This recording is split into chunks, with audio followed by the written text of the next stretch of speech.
again. I'm Peter Gzowski. This is Morningside from Iqaluit, Hour 2.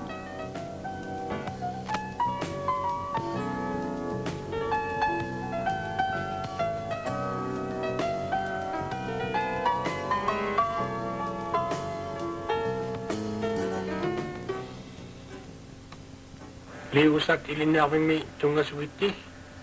This is Michael Gzowski. Welcome to Liusak School. That's sort of the author, Michael Gzowski, who's been on Morningside many times. It's actually a kind of virtual Michael Gzowski that we plucked off the internet. Liusak School is in Rankin Inlet. Rankin Inlet is wired. 1 out of 5 people there have email accounts. And Bill Belsey is the teacher who put his school and his community on the line. He's in our studio in Rankin Inlet. Bill, good morning to you. Good luck, good Peter. Is that good morning? It's my version, yes. Well, you're pretty good for a guy. You've been in the North, what, about 13 years? Actually, this is my 15th year. Is it? Same as me. You went to Rankin when I went to Morningside. Bill, what else is on the website which you designed? I've looked at some printouts, but tell me some of the other things on the Liusak website. Well, there are many, many things. There are things about our school. You can take an actual virtual tour of our school and visit any of the classes and leave messages for the teachers and students. You can find out information about our community at Rankin Inlet. You can go and look at the Christmas games that happened here. You can go and even print out the arena schedule, for example. You can go and see our school newsletter in English and Inuktitut. You can learn about Nunavut. Actually, we have a project called Countdown to Nunavut where we're inviting people around the world to come and learn about Nunavut and actually submit a report to the Nunavut Implementation Commission. There's information. One of the things I'm most proud of right now is we have a students gallery, and we have students from grades 6 through to grade 2 at this point who are creating their own web pages on our site. Students in grade 2? Yes, as a matter of fact, just before I came here to the studio in Rankin, I was working with a grade 2 class, and the kids were editing their web pages and laying in graphics and making links from their story about themselves to other things, or other pages around the world. That's incredible. And when you said we could see the Christmas games, what do you actually see? Photographs? You can see photographs of the games that are held here at Christmas time. There were igloo building competitions, snow sculptures, harpoon throwing, you name it. You can actually see photographs of what it's like to be in Rankin over the Christmas holidays and what we do here at the community level. And I can do a virtual tour of the school? Yes, there's an actual map of the school. We receive so many requests for key pals from around the world. It seems like every school in the world studies the Arctic or Inuit or the North at some point, and inevitably, I guess, somehow or other, when they do searches on the internet, they come to Liusak School, and we get hundreds, literally hundreds of requests for key pals. So rather than me trying to answer 100 bits of mail every day as I was trying to do, you can actually go and take a virtual tour of the school and click on a classroom and see the class picture, and then from there you can leave a message for the teacher. And although I will warn people, they are totally swamped, and probably with this interview they'll be even more so. You can actually do key pal exchanges. We can set up a video conference. We just did one between our kids and a school at Doveton Primary in Melbourne, Australia. There are all kinds of exchanges and sharing of information that is possible. I better point out that a key pal, I just learned this. Key pal is internet for pen pal, right? Right. It's the same. Okay, let's click on the site for your computer lab and tell me what I'd see if I went there virtually or in reality. Well, if you went to our lab, you'd see a lab of 20 Macintosh computers, all with color monitors and CD-ROM access and all internet access. In our school itself, all of our kids from grades 3 through to grade 6 have their own individual email accounts through the North of 60 bulletin board system, which is set up by the GNWT. It's a fabulous, friendly system whereby our kids can have their own accounts. You'll see, if you came into the lab, you'd see, for example, kindergarten kids coming in and looking at, say, Mike Kusugak's CD-ROM on the Northern Lights or Promises of Promise. You might see a slightly older class scanning pictures that they had done either digitally or, the old-fashioned way with marker and paper, and scanning them in, preparing them for their websites. You might see a grade 6 class working in a multimedia program called Hyper Studio, whereby they integrate all this data, whether it's pictures, voice, text, etc. And so really, depending upon when you came in, you also, if you came in on the evenings and weekends, you might see an adult looking for information on AIDS or breast cancer. You might see somebody trying to find a long-lost relative. We open up the lab 4 times a week for the whole community. We call it EAGLAC, which is a community access center. Tell me more about EAGLAC. Well, it is a program that is initiated for us and other rural communities, and now actually urban communities as well. It's sponsored initially by Industry Canada. It's called the Community Access Program. We wrote a proposal about 2 years ago when I was asked to go from being a regular primary classroom teacher to take over the program. We wrote a proposal, and what we did was we asked our local community education council if they would be willing to support, first of all, us having internet access at a time when our phone bills were going through the roof. And by the way, I will mention that our kids, we had 1 phone line and 1 modem, and actually one of the elders who sat on the community education council was Lucien Tapalpi, and it was very interesting because here we were giving a virtual tour, our kids were giving a virtual tour of the Louvre Museum in Paris, and his eyes got bigger and bigger and bigger, and at the end of the demonstration, it was he and the other unilingual Inuit elders who really said, yes, we must have access for our kids in our community. So once we had the community support and the administration support here, we said, well, look, we don't have the tools. We had a bunch of fairly old computers, and so what we did was we went out and wrote a proposal. We were accepted. Our grant proposal was accepted by Industry Canada. We put in a network in the room, but we didn't really have any good computers. So what we did was, with the support of the CEC and our administration, we approached and we created a foundation of partners in education. And to make a long story short, to date, we have over 50 partners in education. EAGLAC, or the Rankin Community Access Center, is the very first community access center to open up in the Northwest Territories. There will be, I believe, 300 others to open up right across Canada this year, and more to come. And we open it 4 times a week. Now, in developing the 50 partnerships, we've been so fortunate to have the community support to raise over $100,000. Local and that's businesses. Is this local businesses? Primarily local businesses. $100 here from a small sewing business through to a whole computer sponsored by a major corporation like NWT Air or Northwest Tel or whoever it might be. And we actually put the stickers or the corporate logos right on the machines. As you've probably seen on our website, the partners are there. We developed these partnerships, and that gave us the tools. And then when we had the tools, what we did was we said, well, this will be great because it'll benefit not only our school during the daytime, but it will open it up to the whole community. And I would be remiss if I didn't mention our major partner, Saku Investments Corporation. They're an Inuit Birthright Corporation. They invest Inuit land claims monies basically on behalf of Inuit, hopefully to provide employment and other opportunities for Inuit in the future. And they were, at the time, coincidentally, going to create an internet service provider here in Rankin. We had a big meeting with them about 2.5 years ago, I guess it was. And they threw their total support behind the idea of a community access center, because it's one thing to have internet access in a community, but if people don't know how to use it or what it's all about, then you really won't develop a client base. So Saku very thankfully agreed to sponsor our internet usage.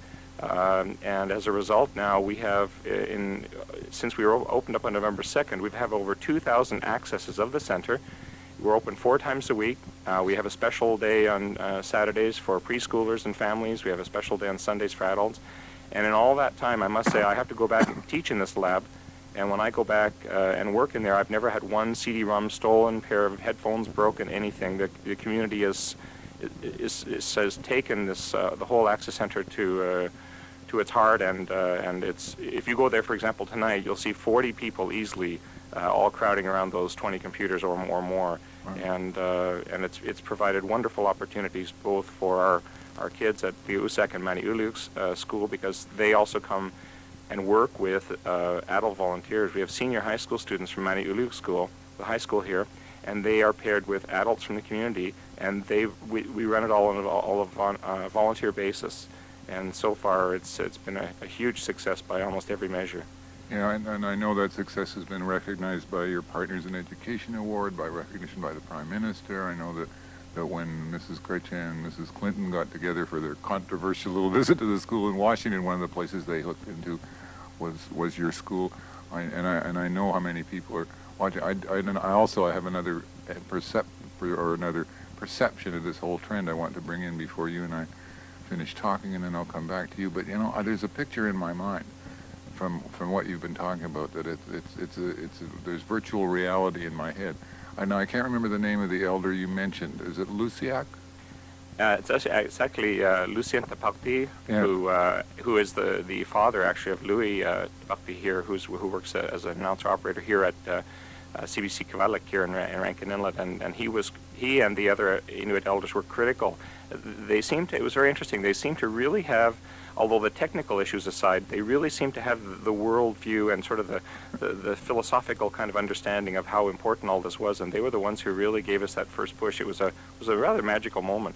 I'm not sure I've met Lucien himself, but as you know, I've met some of the Rankin elders, including the people you say unilingual, who still have the old language, the Inuktitut language, and I just have this picture in my head of you selling your internet, taking those people to the Louvre, and them saying, "Yeah, wow." I mean, that's something. These will be people, many of whom would have been born on the land, many of whom would have, lived the life of the life that's 10,000 years old, and you're taking them to the Louvre from your lab.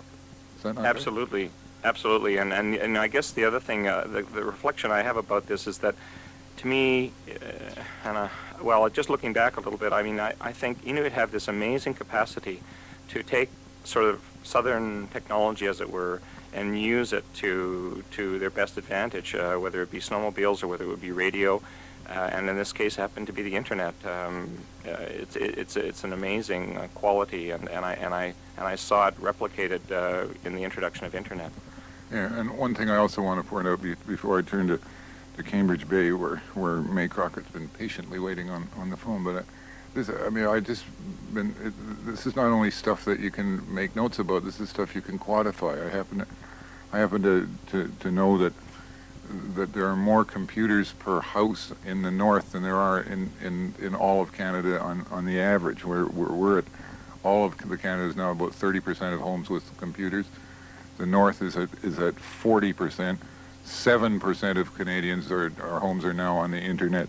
15% of northern homes are on the internet, which I find really, it's not astonishing when you think of it, because it marries so well with the sense of remoteness and isolation that has been a factor of life in Oregon. But it also has other. But anyway, do you agree with all that? I take it, Bill.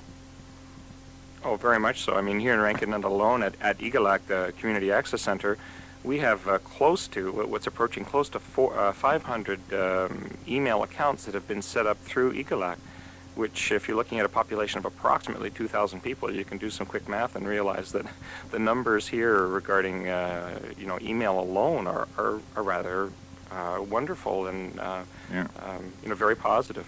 Let me get another perspective, and I want to bring in Kim Crockett, who's been waiting. I said May was waiting on the phone. I've met Kim, and her library is called May Hakanyak Community Library in Cambridge Bay. The library's first name is May. Kim's first name is Kim. Sorry about that. Hi, good morning.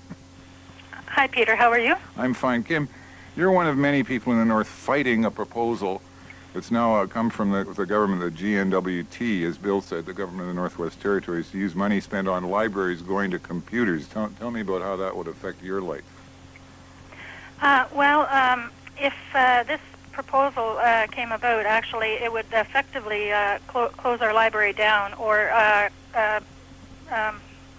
we would have to go and find alternative sources of funding. They had to sent around a discussion, an internal document, a discussion paper about the possibility of closing or taking the funding from 19 libraries and spreading it out among the 59 territorial communities. Now, this would mostly affect Nunavut libraries, and what it would do to our budget would be to cut it by about 50%. And the money that we would be given would be to run an internet terminal where one could sit down and hook up to the internet and order a book, and then a centralized location would send that book to the person through the mail. Yeah. I happened to be yesterday in yesterday in Iqaluit have breakfast at the next table to Charles Dent, who's the Minister of Education, who's facing this criticism and shakes his head over it because he's very sympathetic to what's happening and talks about, he's got to cut money from somewhere, and this is what, but he says, of course, if he didn't have to make cuts, there would be no impact on the libraries whatsoever. But he does say that servicing, he says 58 communities rather than 59, but he says servicing all of them through the internet is probably more inclusive than servicing 19 community libraries well. And particularly as the kids are staying longer in their schools and their own communities, going to high schools now instead of that the net can provide them with things that they couldn't get otherwise. So I said it's a tough one because I'm on everyone knows if there's a fight over a library, I'm on the library side. But here, it's a toughie. It is a toughie, but the way we look at it is, first of all, now we're hooked up already through the internet. We with the high school's help, we've got 2 terminals here. People in the community are really excited about it, and we love it. We encourage people to get on and browse. But on the other hand, we see the elders and some of the other community members who come in. Now, those people who don't speak English, and there are many more, like higher percentages of non-English-speaking people in some of the smaller communities. Yeah. First of all, would they have access?